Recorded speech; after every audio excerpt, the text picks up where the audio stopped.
Faith is believing the things that you do not see, pero alam mo, kalooban ni Lord. Sabi ng Hebrew 11:1, faith is the evidence of things not seen. Ebidensya ng mga bagay na hindi nakikita, yun ang pananampalataya. Kaya kung may pananampalataya ka, kaya mong mangarap, kaya mong magkaroon ng vision na sobrang laki. Ako, pag nag-set ako ng goals, laging malaki.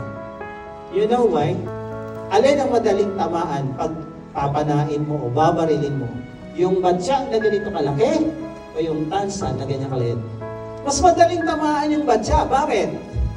Malaki. Kung hindi ka sanay, kung hindi ka asintado, doon ka sa batya. Ngayon, hindi mo man tamaan yung gitna, yung bullseye, pasok ka pa rin sa loob. Bakit si Goliath tinamaan ni David? Ang laki.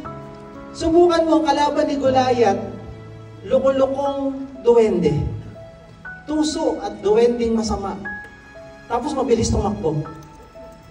Tama kaya ni David yan? Palagi ko naubos na yung bato doon sa valley, hindi pa tapos sa pool yung duwende.